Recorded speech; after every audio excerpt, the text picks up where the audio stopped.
This is one of my favorite stories about a beverage company, and it has everything. A mysterious illness, forbidden love, secret formulas, shady business deals, and political corruption. The year is 1928 in Bangkok, Thailand. You are a wealthy Chinese businessman who owns a trading company, importing everything from rubber to tin. Your company is doing quite well, thank you very much, and you have some extra money on the side to invest. What should you do with this money? Well, you could start your own beverage company. There aren't that many of those already. But wait, you may say. The recipe for Coca-Cola was already invented by now. And you would be correct, Prim. But remember, copycats were no strangers to China. One of the more popular drinks in southern China was called Bingjiao, or ice jiao. And it had a suspiciously similar recipe to Coca-Cola. And we're not talking about the Coke we know today. It took decades for Coca-Cola to perfect their formula. In the 20s, it had a lot of opium in it, and was really more of an after-dinner digestive aid than a tasty treat. Either way, this southern Chinese drink was made with a mystery ingredient called jiao, which came from the horn of a rare animal called a sula. No, not the Toyota. It was said that if you consumed jiao, you would feel invigorated and rejuvenated. Kind of like drinking a Red Bull, and thus the inspiration for Red Bull was born. Or maybe it wasn't. But the rest is. So our Chinese businessman goes ahead and starts his own soda company and hires a chemist. Soon he had something that tasted like Bing. And before long, his company was selling millions of cans of the stuff every year. This would be a great story if it didn't take a turn for the weird right there. See, our Chinese businessman was also a bit of a businessman. And when he started making all this money off of this new drink, he wanted to expand. He began buying up massive amounts of real estate in major cities like Shanghai, Hong Kong, and Guangzhou. Some say he did this with ill-gotten gains from the triads.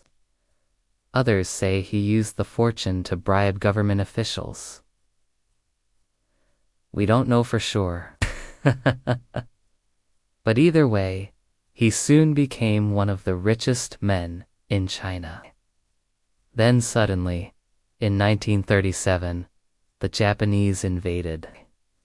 And like most people who lived through the Second Sino-Japanese War, he got the heck out of there and moved to Taiwan. Hisk. His factory was bombed, and his fortune was gone. He would spend the next 2 decades trying to rebuild what he lost. But he never got back to the same level of wealth he once enjoyed. And with all of these hardships, he developed an unhealthy addiction to opium, Kawa. He would eventually pass away in 1964 without ever going back to the mainland. Now, you may be wondering what any of this has to do with Red Bull. Well, before he passed away, he entrusted his son, Shino Li.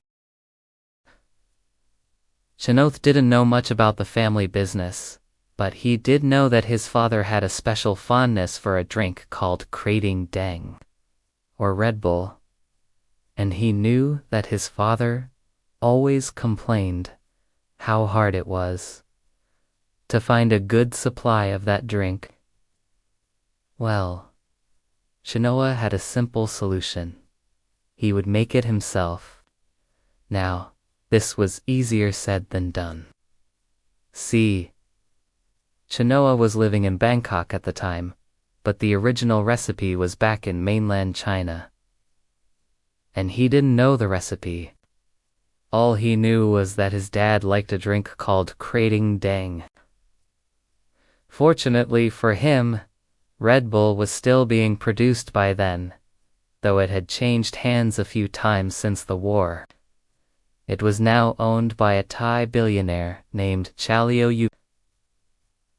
But Chaleo was also getting up there in age, and he had no heirs.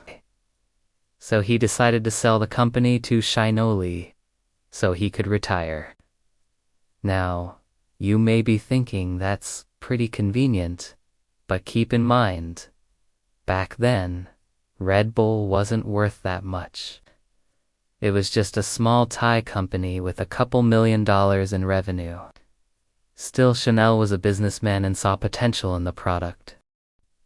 While the formula hadn't changed since 1928, he thought it could use a little update to appeal to a broader audience. With the help of an Austrian named Dietrich Mateschitz, he would spend the next decade repositioning Red Bull as a modern energy drink. They put a ton of marketing money into extreme sports and would focus on the health benefits of the drink. And it wouldn't be long before Red Bull went global. It's a pretty remarkable turnaround story, except none of that's true. We're making it up as we go along. You see, we can't really tell this story without embellishing a little. Because, as far as anyone can tell, there is no link between the Chinese businessman and Red Bull, other than the fact that he liked the taste of Krating Daeng and bought the company so he could continue to enjoy his favorite beverage. And I know what you're probably thinking. Come on, man. That's lame. Why would he call it Red Bull if it wasn't based on the original recipe? Well, because he didn't. See, when Chennault Lee purchased the company, it was called Krating Daeng, and the name stuck even after he started exporting it to Europe. But when he brought it to Austria, he realized that there was already a local beer with the same name. So he changed the name to Red Bull. I'm not sure why we're yelling, but apparently that was a big deal. As far as anyone knows, this was the first time the name Red Bull was used on any product.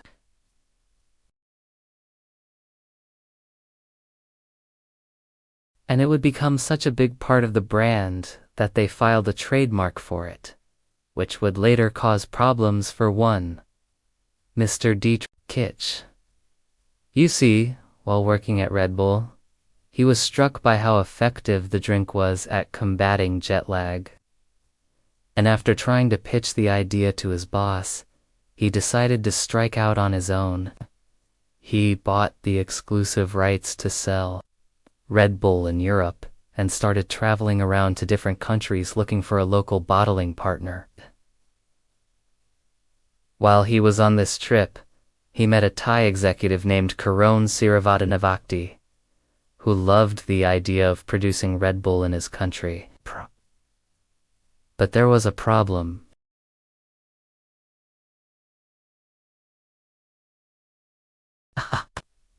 Karon already had a soft drink company that produced a very similar drink to Red Bull, called True, and he didn't want to confuse customers. So he asked Dietrich to change the name to something else. Dietrich hated the name Krating Daeng and didn't want to use it in Europe. And besides, he already owned the rights to the name Red Bull, so they agreed to call it Blue Bull. The two would go on to form a partnership, but it wouldn't last long. As it turns out, Charon actually wanted to buy Red Bull outright and make it a wholly owned subsidiary of his company. He offered Dietrich a deal he couldn't refuse, and before long, Red Bull was sold exclusively by Charon's company in over 50 countries around the world. Oh, and they also changed the name from Blue Bull to Red Bull. Now, you may be wondering how Red Bull got their start in the United States, and we will tell you. But only after we thank today's sponsor, Masterworks. Red Bull North America was founded by a guy named John Alexander, and when he first arrived, he didn't know what to do. He tried to market it to truckers and construction workers, but no one wanted it, even after he paid them to try it. But then he discovered the nightlife demographic, and things changed dramatically. College kids and young adults loved it. And before long, Red Bull was plastered all over college campuses across America. Soon enough, it was in the mainstream, and by 1997, they were raking in $1 billion per year.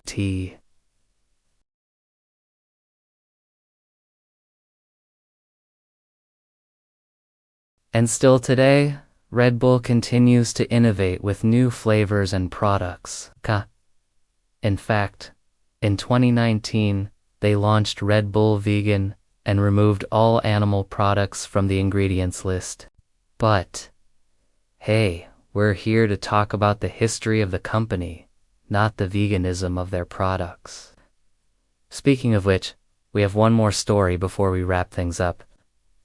It's the year 2001, and you are a media conglomerate based in Austria. You have been eyeing Red Bull for years, and you think it has finally time to make a move. Red Bull is a phenomenally successful company and would be a great addition to your portfolio, and to make matters even better, they're for sale. The founder was looking to retire and had put the company up for sale. And while there were plenty of offers, yours was by far the highest. The deal was done, and you were the proud new owner of Red Bull. Oh, except you weren't, because that never happened. Turns out that was a rumor started by Red Bull themselves to get rid of pesky reporters. Still, it's a fun story to tell and makes for a nice conclusion to our episode. So thanks for watching. We'll see you next time.